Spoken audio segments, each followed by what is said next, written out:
Ich habe mich diesen Februar spontan und völlig unvorbereitet auf den portugiesischen Küstenweg begeben.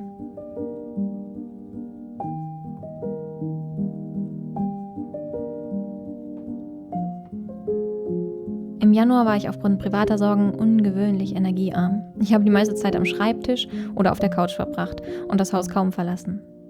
Anfang Februar schlug mein bester Freund dann vor, dass ich ihn in dieser Woche zum portugiesischen Jakobsweg begleiten könne, um innerlich wieder zur Ruhe zu kommen. Ich liebe es zu wandern und draußen zu sein, also packte ich meine Sachen und war 3 Tage später unterwegs nach Portugal. Wir kamen leider nicht vollzählig in Portugal an.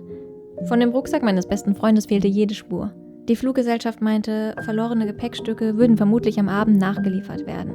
Am Flughafen wurde uns außerdem empfohlen, die Bahn nach Póvoa de Varzim zu nehmen, um den Weg dort zu beginnen. Anscheinend ein Fehler, wie wir aber erst später erfahren sollten.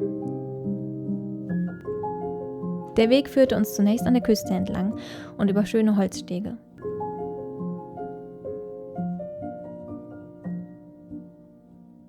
Leider gab es an der sonst sehr hübschen und felsigen Küste auch so einiges an Müll.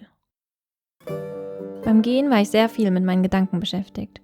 Aber draußen und in der Sonne zu sein tat gut. Das Wetter war fabelhaft, 16 Grad und der Himmel wolkenfrei. Als kleiner Sonnenschutz-Junkie habe ich mich mit Kopfbedeckung und meiner Lieblingssonnencreme geschützt.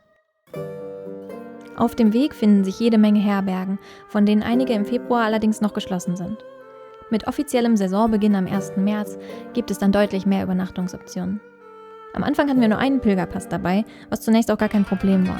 In den öffentlichen Herbergen Spaniens durften wir allerdings erst übernachten, nachdem wir einen Pilgerpass pro Person vorweisen konnten. Zum Glück war es kein Problem, einen Ort zu finden, der Pilgerpässe verkauft. Da mir nach Ruhe und nicht nach Reden zumute war, war es für mich wirklich schön, vor dem großen Ansturm unterwegs zu sein. Unsere Schlafräume teilten wir in der Regel nur mit 1 oder 2 anderen Pilgern. Die Herbergen folgen alle einem ähnlichen Prinzip. Für 8 bis 15 Euro pro Nacht und Person bekommt man einen Schlafplatz in einem einfachen Mehrbettzimmer. Oropax waren in den Herbergen meine Lebensretter. Wenn ich jemanden schnarchen höre, liege ich sonst stundenlang wach. Eine portugiesische Pilgerin erzählte uns, dass der Abschnitt zwischen Porto und Póvoa de Varzim, den wir anfangs übersprungen hatten, der schönste Teil des Küstenweges sein soll. Das sind die Gefahren des planlosen Drauflosreisens.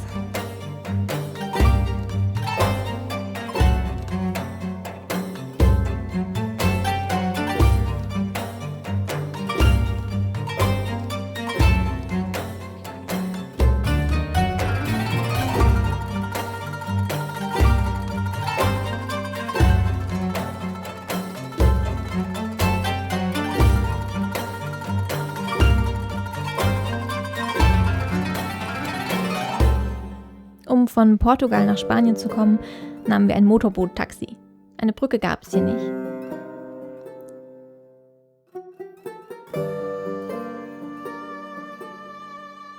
In Deutschland trinke ich immer Leitungswasser. Das Wasser in Portugal und Spanien war aber deutlich chlorhaltig. Nutzbare Brunnen konnte ich nicht entdecken. Wir haben dann in der Regel auf gekauftes Wasser zurückgegriffen. Auch sich tierfrei zu ernähren war eine kleine Herausforderung, aber machbar.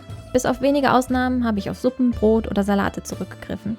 Die lokal angebotenen Menüs enthielten auf unserer Strecke fast ausschließlich Fleisch oder Fisch. Da 8 Tage sehr knapp für die gesamte Strecke sind und ich Städte nach Möglichkeit meide, haben wir große Orte wie Vigo mit Hilfe von Zug und Bus übersprungen. Reine Natur abseits von Dörfern und Straßen gab es auf der Strecke tatsächlich selten. Dafür profitiert man hier von einer guten Infrastruktur und einem hervorragenden Wegenetz. Als Pilger wird man viel gegrüßt und fühlt sich sehr, sehr willkommen. Nach 8 Tagen erreichten wir Santiago de Compostela.